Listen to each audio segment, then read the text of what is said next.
Ooh, welcome to Gutter Trash, episode 320, straight out of Compton, where we're actually broadcasting from. Right. But the movie we watched was Singing in the Rain. One of our darned favorites. It is kind of funny that we are reviewing Straight Outta Compton. Absolutely. It's not lost on me. No. I mean, I'm sure both of us have listened to more hours of Weird Al than we have gangster rap in our life. Fair to say, that is probably true. My name is Eric. I'm Jason. I forgot we didn't do that part. It's okay. Because the ridiculousness of this is it's pretty overpowering. Right?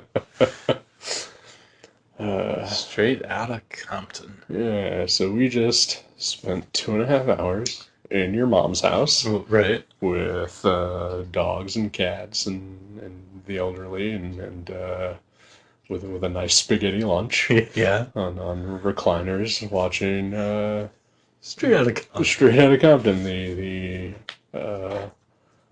biographic movie about one of the world's foremost gangster rap groups. Yeah.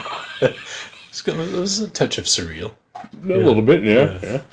Like, we should have had 40s and, like, been high and had graffiti on all the walls. Yeah, pretty much. So we're just going to be proving just how white we really are. We're pretty white. Yep. We're almost as white as modern-day Ice Cube. Almost. That's how white we are. Yeah. Oh, man. I've never, ever enjoyed any music by Ice Cube or NWA or Dr. Dre or... Really? Yeah, like pretty much everybody in this movie. Okay. Other than the DOC. And that just like happenstance because I happened to hear it when I was like 10 or something, and I thought it was great. But I do say, like, watching the movie actually helped give me a little perspective on, just where they're coming from and like the people they are as opposed to just the personas that they are. Right. Which I'm sure was partially based on truth, I guess, at least. Well, the disclaimer at the end of the movie said that while based on a true story, parts of this film have been fictionalized. Right. I am guessing that there's probably some horrible stuff that did not make it into the film. Right. Oh, I'm sure. Yeah. Because I got to imagine that anybody who has the success that especially Ice Cube and Dr. Dre have had probably at some points aren't great people. I mean, yeah, there's like one scene where Ice Cube and some of his pals are trashing a guy's office with baseball bats. Right. But other than that, like, him and Dre come off being like way more squeaky clean than I ever would have imagined. Right. Which I imagine is probably a little fictional. Right. Yeah. Like a little creative writing. Mm-hmm. I don't know if you noticed this also at the end of the movie. The three executive producers of this movie. I saw. Yeah. Are Dr. Dre, Ice Cube, and Eazy-E's widow. Right. Yeah. So maybe the light they were portrayed in was colored by the fact that they were. And then at the very, very end of the credits, we get a very small, shout out that said NWA Consultants. Yeah. MC Ren and DJ Yella. Yeah. Which would explain why those two didn't really have so much of a big role in the movie. Yeah, they're kind of there, but... Right. Which actually, to me, was... At least the MC Ren part was a little upsetting. Because, not that I, have a great love for MC Ren or anything like that, but the actor who played him, I'm actually a really big fan of. Oh, yeah. I think he's great. And that basically he had just some small lines. Right, yeah. Yeah. It was like, oh man, that guy should have... He had a good presence. Yeah. But yeah, he didn't have a ton of screen time. I think DJ Yellow was the only one that didn't get, like, when everyone was introduced, they get, like, their real name and, like, their AKA. Right. Shot up on the screen. Right. He's the only one that, at least I didn't see it, that did not get one of those. Right. Like, even MC Ren did. I don't know if I noticed that or not. It was at the beginning in the club when they were, him and Dre were working at the club. I can't remember if they... I feel like I knew that was him, so maybe they either said his name or maybe there was a tag up there. I can't remember. Right. But yeah, no, it was interesting. I mean, it was weird though. Like every time I watch a movie like that, that's depicting actual people, right, but not played by those people. It does sort of take me out where like every scene I'm like, oh, that guy is playing Eazy-E in the scene. Right. Like Yeah. every single scene.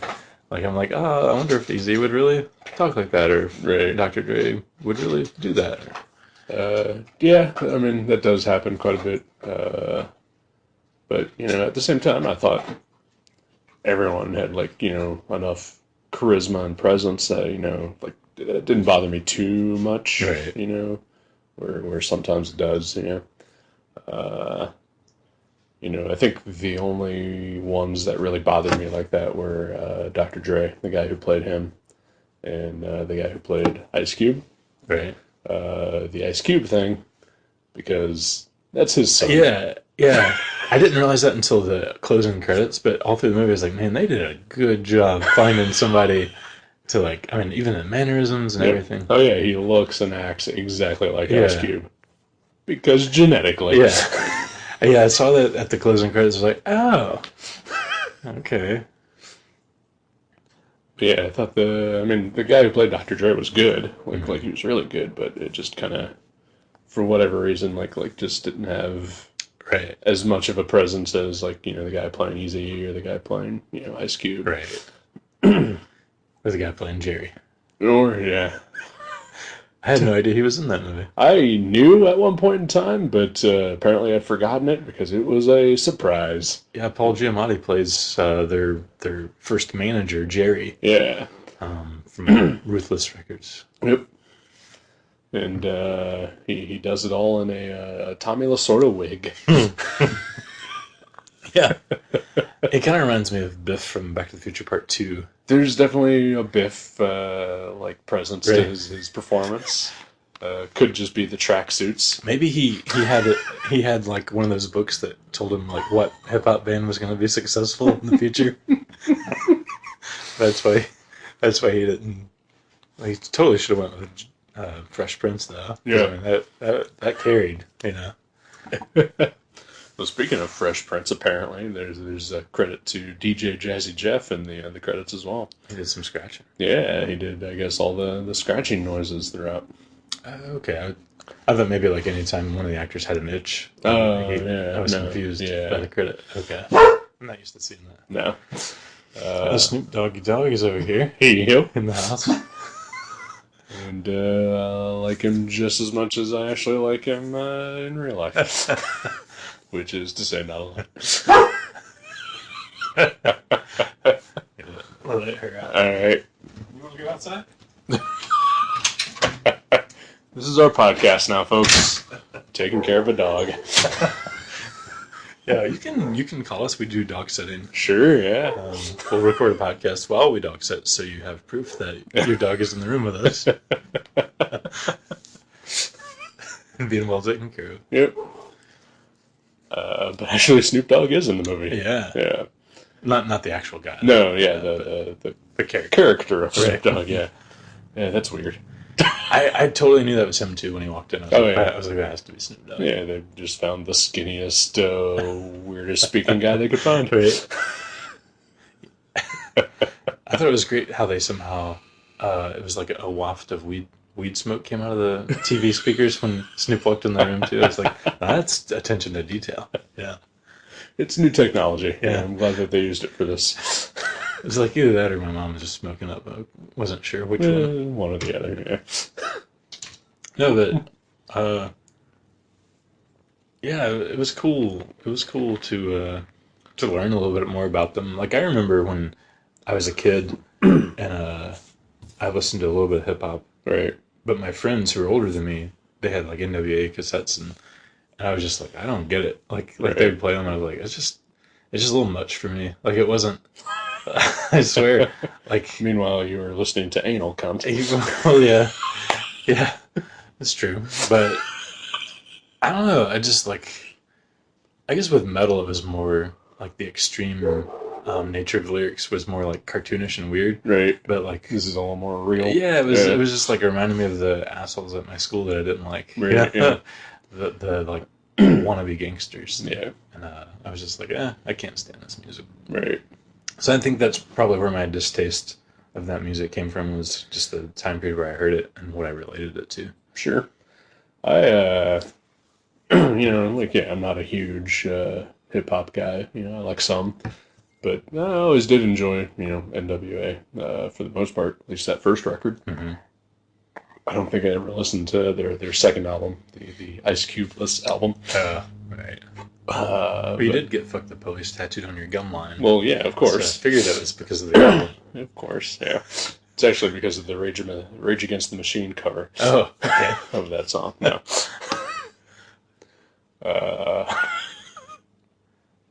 No, yeah, I remember watching MTV Raps. Oh, yeah. When I was a kid. Yeah. They'd be on there occasionally. See, I'm glad you brought that up, because I don't think the guy that got to play Dr. Dre in this movie looked anything like Dr. Dre from MTV Raps. No, they did not. That's what I was talking about. They could have done a better off-putting, job. Yeah. And where was Ed Lover? Yeah, I can't believe they didn't even credit him at all.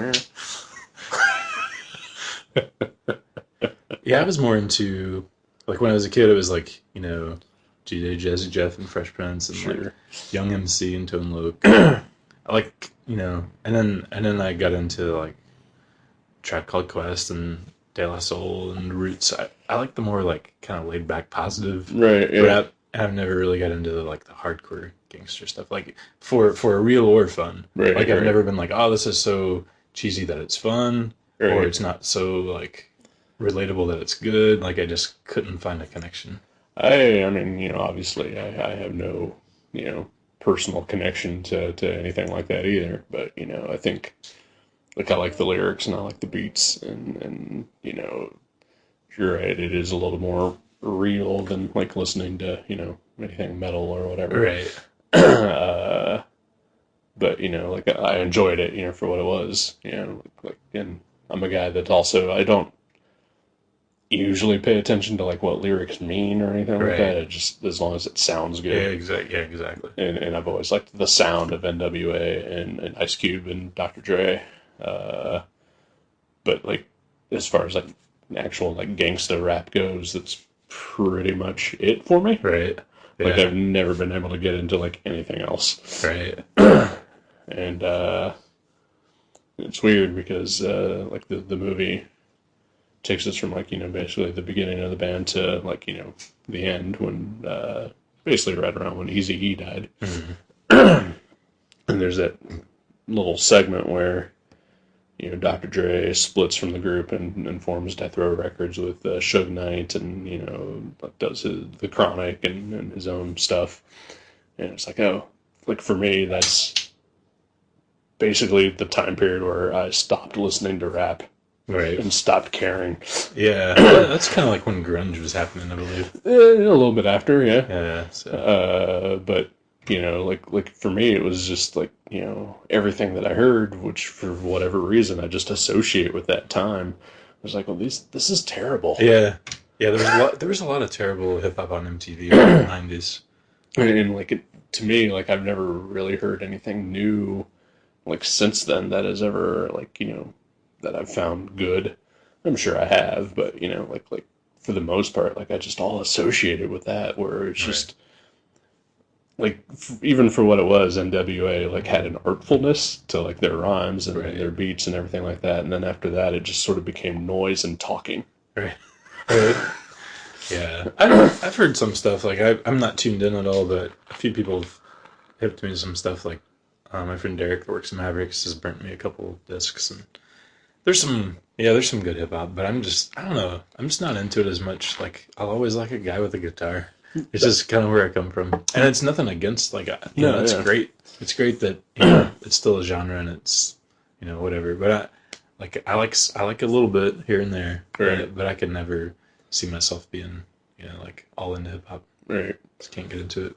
I mean, I enjoy basically old school hip hop, because I do feel like, the rappers, they, have a certain style and a flow, and they know how to rhyme. Right.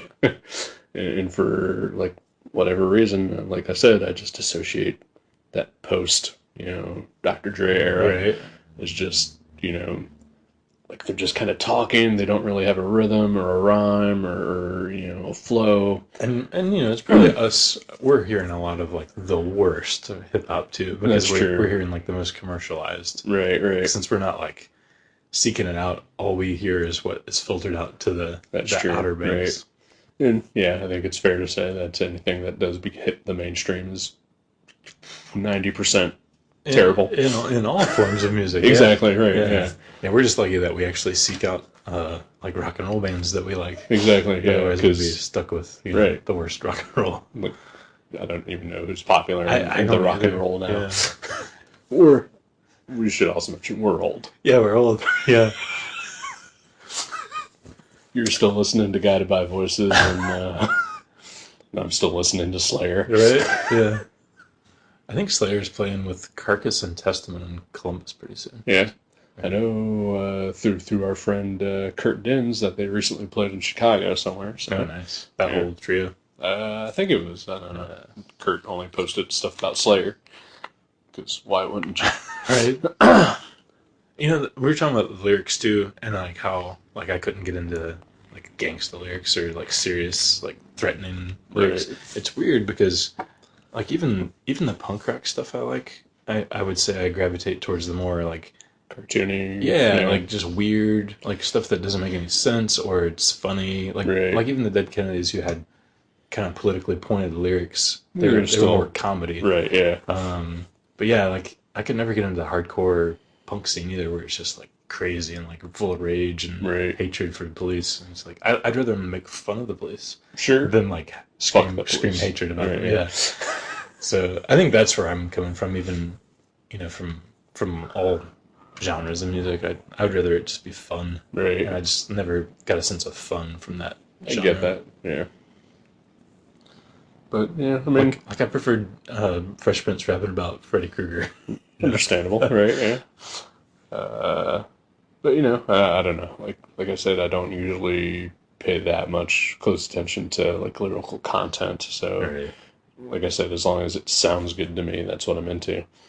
And NWA sounded good to me, at times. And it's cool that, and they even touch on this in the movie. That like they started out, they were just making music for their neighborhood, and like rapping about things that they saw and like thought about, and and I get that. And like, it's a good release, especially if they're living in a situation that is pretty bad, right?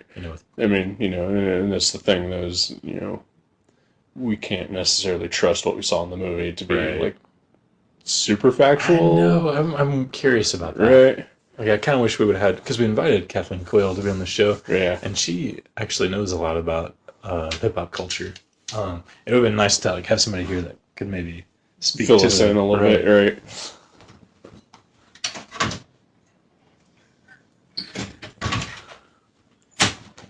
And here's our first guest, Edna Valentine.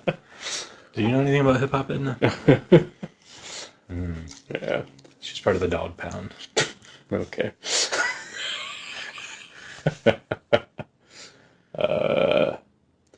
Yeah, but early on, there's a scene where Ice Cube is leaving his neighbor's house to go home. Oh yeah. There's 4 police cars out there, just stopping dudes randomly. Right. Yeah, and he gets stopped, just trying to cross the street, and it's like this big thing, and that's got to be something that's if that is a thing that happened, is got to be crazy to deal with. Oh yeah, yeah, that would be horrible. And that he was able to turn that into an art and a successful art at that. Oh yeah. Before he completely sold himself out. and I gotta say, Like, I really love Friday and Friday After Next. I think those are both great movies. I liked Friday. I never saw any of the sequels to it. I didn't care for the second one for some reason. I don't know. Maybe it was in not the right headspace when I saw it, but Right. but I liked the first one and the third one. And yeah, I poke fun at him a lot because it's really easy to do because just the persona he's terrible things. Oh yeah. And I'm not saying, doing anything gangsta. I'm saying he did the Are We There Yet movie series. And like that wouldn't even be so bad if he didn't also have this very public persona of how like tough and hard he is. Right, yeah. And it's just like I can't believe really either one of them. Exactly. Yeah. Like, they both seem like a joke because of where he's went. Well, yeah, because at that point it's just like, which one, If either. Right, exactly, yeah. Although, if we, believe the movie, like, apparently the hardcore gangsta part was... It was true. Partially, but not really. It was more like his... He was just sort of a bystander. And he was getting it out of his system, like right. the things he saw. Like, it wasn't like he was actually a thug. Right. He was just like, this happened, and I'm thinking about it, and I'm going to write about it. Exactly. Because our introduction to him in the movie is him coming home from school, I think. Where, like, some other dudes on his bus are, like, oh, yeah. harassing, like, gang members as they drive by.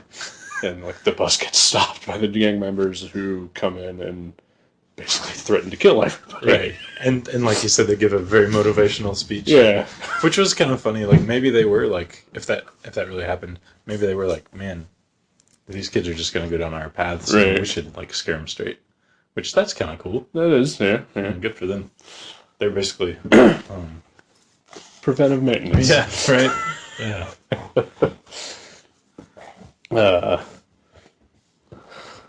Yeah. But, so I kind of liked the movie, though. I really enjoyed the movie. I don't know. I don't think I'd ever watch it a second time. It doesn't seem like something that I would enjoy that much. Right. Especially since it's 2.5 hours. It is very long. Yeah. It kind of felt like 2.5 hours to me. Yeah. I mean, there are some slow parts, but, at the same time, I don't think they were unnecessary. Yeah, I mean, there's a lot of story to tell. Right. There's not just like... I mean, if they would have spent like 45 minutes just filming Eazy-E's Wet and Wild Party, that would be a little too much. It's like, we're also dealing... Because they mostly focus on just the four members. Right. Easy, Ice Cube, okay, 3 members. Mostly on those three. Those 3, yeah. Because, we learned very little about MC Ren or DJ Yella or the DOC or... But, look, you're dealing with 3 different lives, so, there's a lot of story to tell in there, especially as they all relate to each other and interact. Right.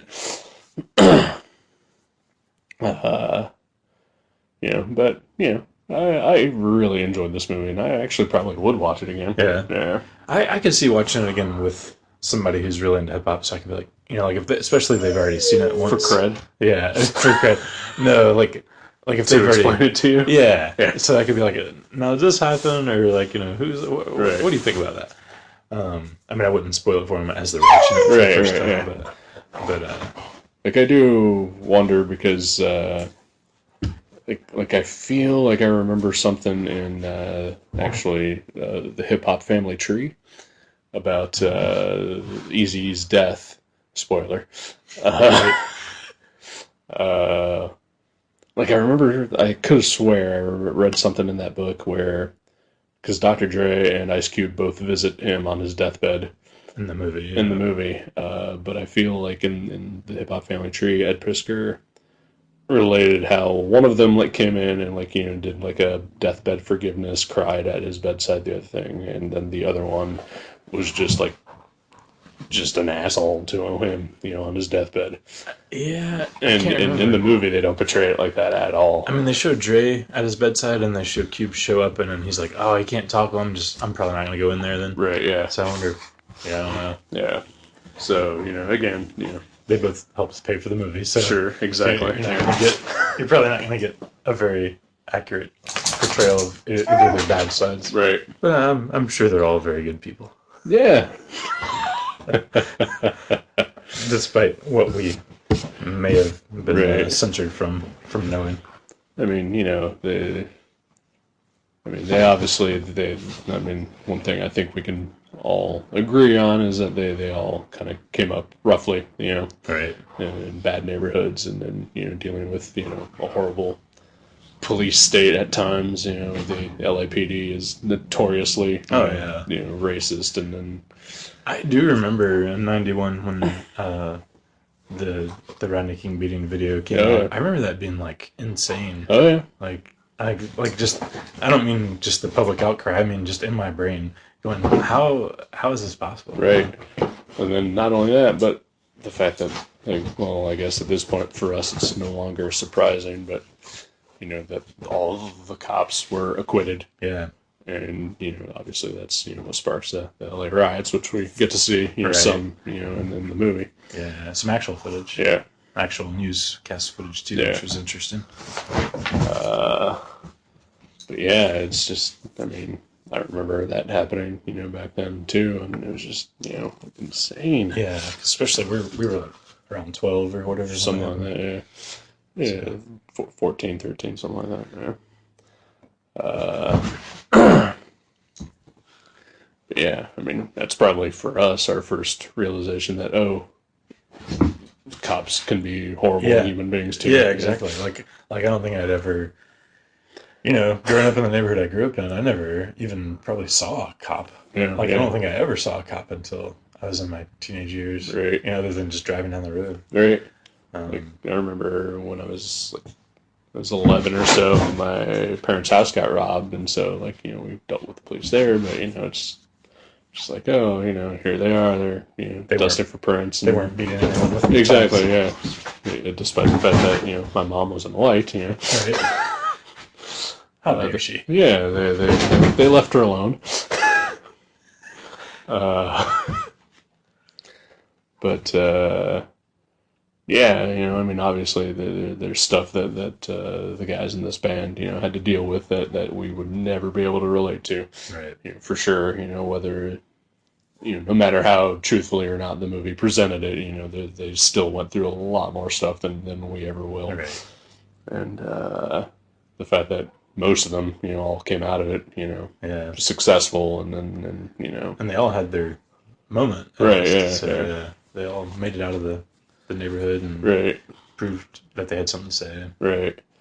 And I think, that may be where the movie gets a little bit more, sort of VH1, behind the scene kind of things, where just they all decided to reconcile and get back together, and but then the tragic death of Easy. Yeah, exactly. It did have that formula, and there was even that music. There was a lot of heartstring pulling music throughout that film. Which, I'm going to admit, kind of worked on me. Yeah. Yeah.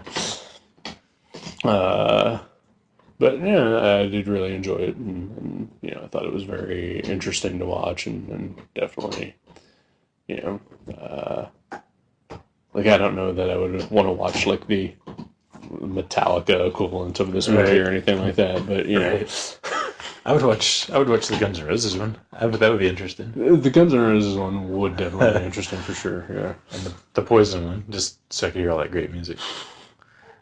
There's a lot of great music in this movie. Yeah, that's true. Like Tears for Fears. Yeah. But no, they play a lot of P-Funk and then old R&B, and a lot of NWA. And a lot of NWA, of course, and some of their solo stuff. It was cool. It wasn't something I was not having a good time watching. I just don't think I'll ever totally get into that music. So fair enough, but at the same time, I still think this movie is very watchable, whether you're into it or not. Yeah. Exactly. Yeah, I enjoyed it. I thought it was well made, and the characters were, you're rooting for them. And, right. Yeah. So it's a well-made movie. And even the villain of the movie is not really all that villainous either. If you want to even call him that, the Paul Giamatti character. Right. He's just a businessman just trying to do business, and you're rooting against him somewhat, but he's really not terrible. Yeah, Right. he's just sort of... He's kind of a product of the environment, too. Right. Kind of like, just like they are. He's a product of the business world, and he's, he mentions more than once that, he covers his own ass because who else is going to... Right, he's not happy with everything he's done. And that's kind of the theme with, like, everybody kind of says that in the movie. They're like, maybe everything I did wasn't the best, but I'm trying to make up for it and trying to do all right. So, yeah. It was a really good movie. I really enjoyed it. Yeah, a little long, but yeah, still, at least keeps your interest. Right. Yeah. So, Straight Outta Compton. Straight Outta Compton. Yeah. And Compton's in California, apparently. Yes, it is.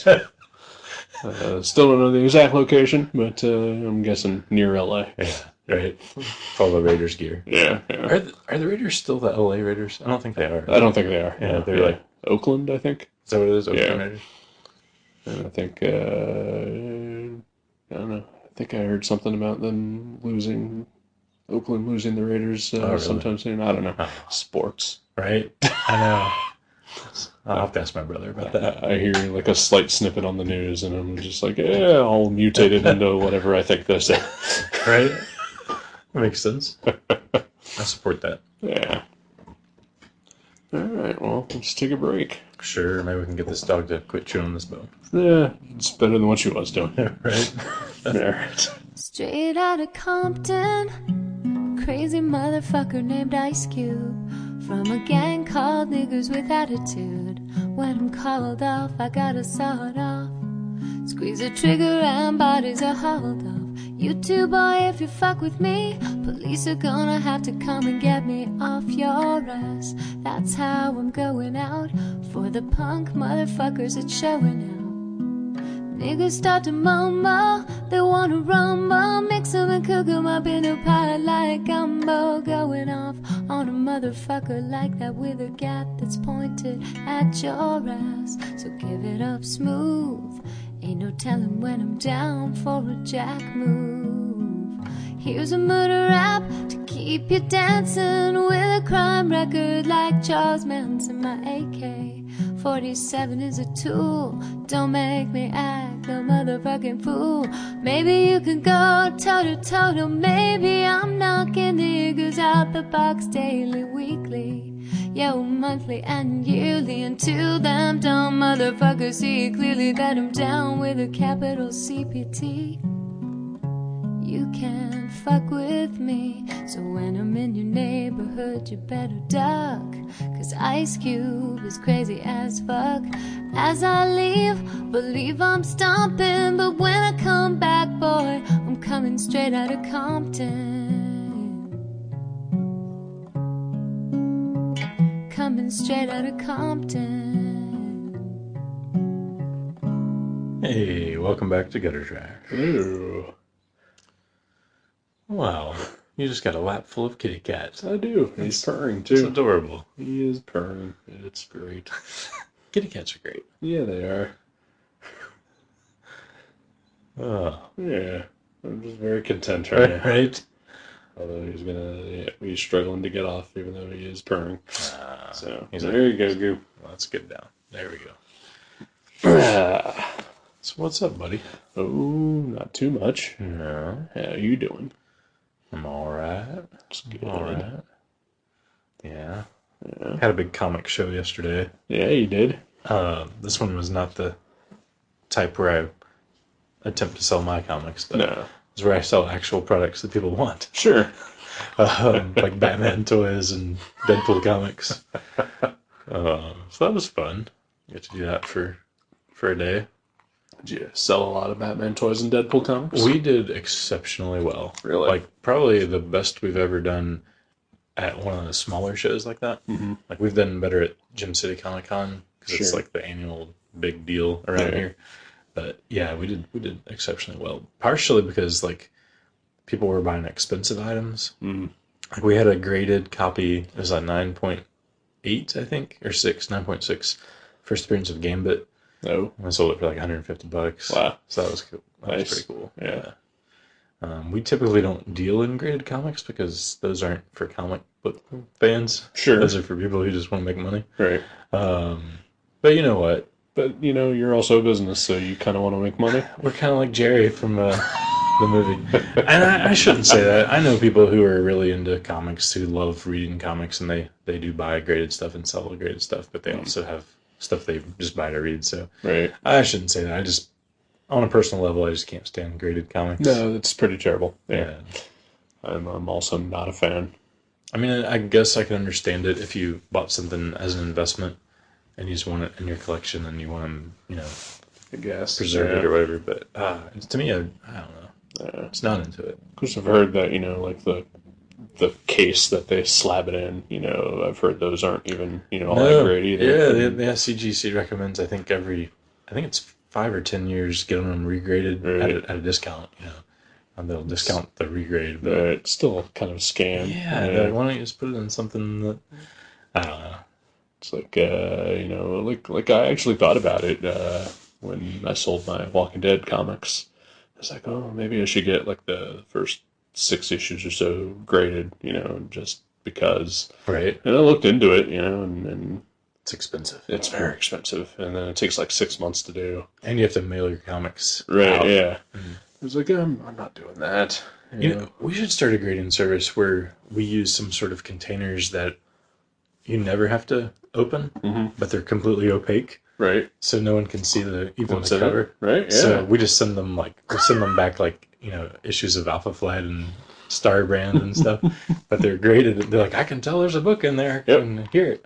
But we just get to keep whatever comics they send us. I enjoy this plan. And we read them. Get on the... And we read the books. Sure, they send. Yeah. I would like to get in on the ground floor of this. Okay. Yeah. This could be our Ruthless Records. Yeah, there we go. Yeah. This will get us out of this town. Straight out of Dayton.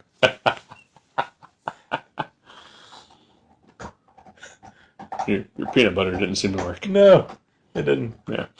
Well, maybe she ate it all already. Yeah. She's got a hunger. Yeah.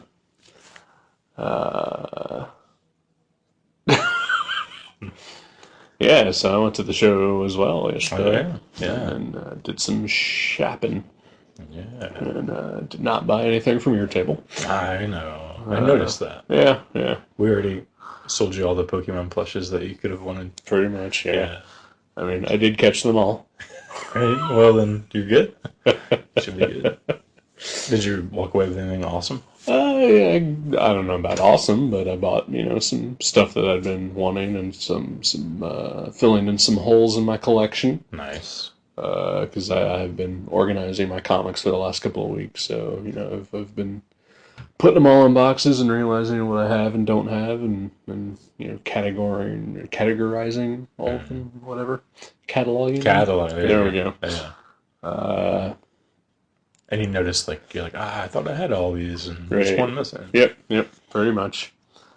So, walked around and bought a bunch of dollar books and some 50-cent books.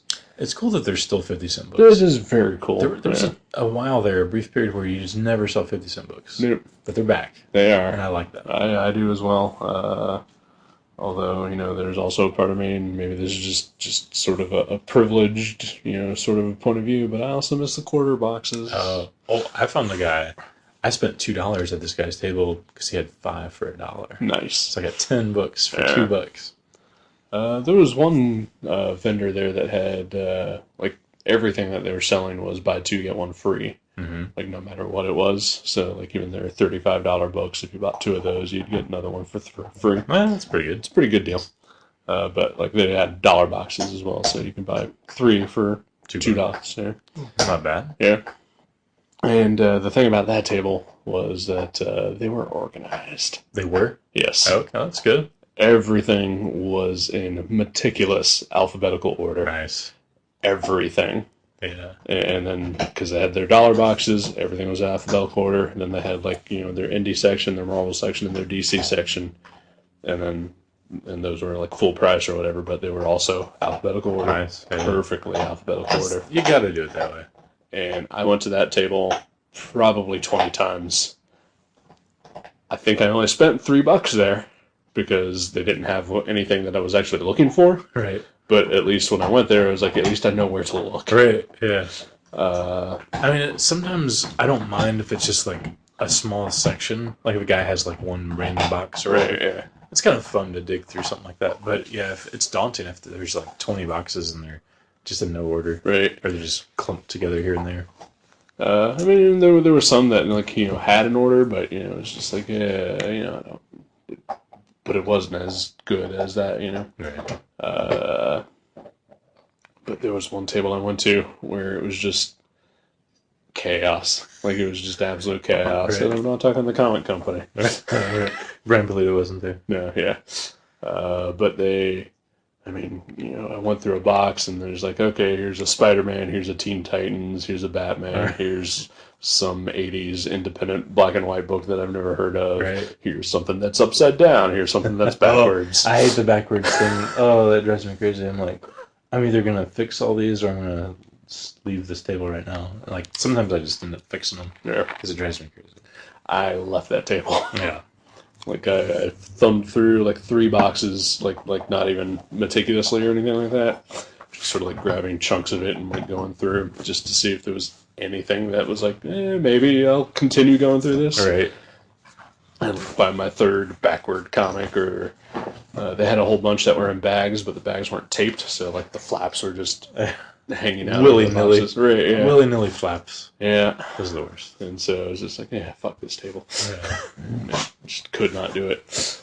I think I spent like maybe $5 or $10 for myself, but I got some cool stuff, and I read some of them last night. There's a book called Fish and Chicken that I really like by J.P. Morgan, not the banker, but it's really funny. It's like kind of like an old underground, but it's from the 80s. But yeah, some cool stuff. About some random issues of X Factor and a couple of issues of the old 80s Vigilante series from DC. Oh, yeah. I don't know. So I found 2 of them that Alan Moore wrote. Oh, really? Oh, yeah. I didn't know he wrote a Vigilante. 2 issues. Wow. Issues 17 and 18. Huh. Yep. Was that before he was like... Nope. That was after he was Alan Moore. That was height of powers, Alan Moore. Yeah. Wow. It was 1984, so at least, you know, Swamp Thing, Alan Moore. Yeah, okay. Then bought some the Dark Horse Conan series that I was missing, and found a not the Tom Scioli version, but the Jay Lee drawn Transformers G.I. Joe crossover. Those are neat. I had all but the first issue. And for whatever reason, and so I was able to find the first issue, and it was a hollow foil variant. Oh, really? For $1. Nice. Yeah. They have to get the foils of all the others to match it up. Yeah, I don't think there actually were. Yeah. I didn't know there was for that one even. Yeah, I didn't either. Like, I saw, like, you know, in the box, like, this shiny thing that said Transformers G.I. Joe. Like, I almost ignored it, but then I realized what it was, and that it was the one that I needed. So I was like, okay. Nice. Yeah. But, you know, like nothing earth-shattering, but, you know, I did pick up, based on your constant recommendation, The Unbeatable Squirrel Girl. Oh, nice. I found like 9 random issues of it in a $1 box, and so I was like, yeah, what the hell? That's why awesome. not? Yeah. And I read the first one last night, and yeah, it's pretty good. It's pretty enjoyable. Sweet. Yeah. So did you read the first one from the original series? Probably? Yeah, the first of the first volume. Yeah. All right. Nice. Yeah, and I love how the first issue of the current volume says only their first issue of the year. Yeah. Yeah. It's kind of like a Bob Pollard joke. Kind of, yeah. Yeah. And then yeah, I spent pretty much all last night with our pal Matt Brassfield. Oh? Yeah. Watching some terrible shot-on-video movies. It sounds like you hanging out with Matt Brassfield. Uh-huh, yeah. But fun, yeah. It was fun, yeah.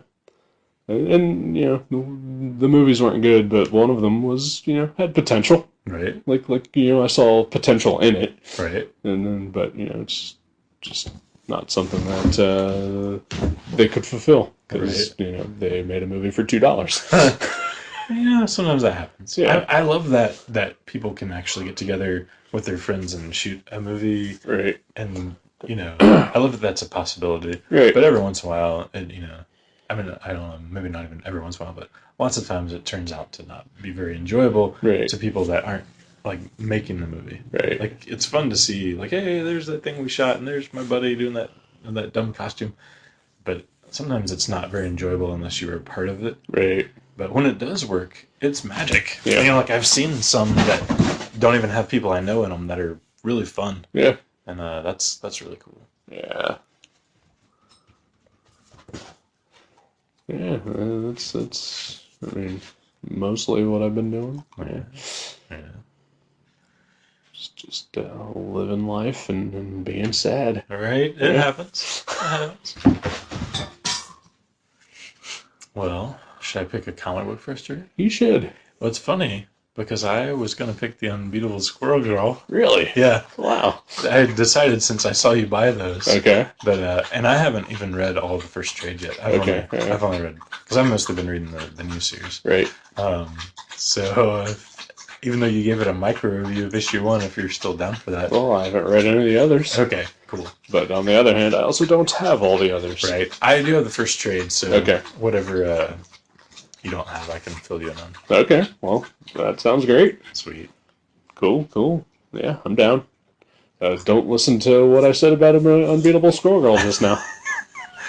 And we're talking, if you are going to play along at home, it's the 8-issue original series, which is like a year old. Yep. Not the one that's currently being. Right. Which is on like number 5 or something. Something like that, yeah. I know there's a Howard the Duck crossover coming up on that one. I'm pretty excited about that. Yeah. It looks cool because I think both writers and both artists are doing their characters. Yeah. Like writing the dialogue and drawing their characters. That's cool. So it'll be fun. Yeah, Unbeatable Squirrel Girl. I am down. Marvel Comics. Who would have thought? Marble. Yeah. All right. Well, you want to go eat a pizza? I would like to go eat a pizza. Sure. I'm starting to get hungry. We made spaghetti, but that was like 4 hours ago. Yeah, something like that. Yeah, we're gonna go have a business meeting and eat some pizza. Yeah. Yeah, we met this guy named Jerry, and he's gonna put our comics out. Yep. It's Ruthless Comics is the name of the company. He seems really nice, and like he's just got our best intentions in mind. I think so. Yeah, I really like where he's gonna take us. Yeah. And I love Jewish men. Sure. We're not anti-Semites. No. Which one of us is going to break off into a career making kids movies? It's got to be you. Yeah, I think so. They don't call you Huggable Eric for nothing. Oh, man, Ice Cube's a tool. All right, good night. Good night, everybody. Thank you for listening to Gutter Trash. You can subscribe to the show from guttertrash.net or from iTunes and leave us a review. Visit guttertrash.net for email information and for other podcasts and websites in the Gutter Trash Network. Thanks again for listening, and we'll see you next time.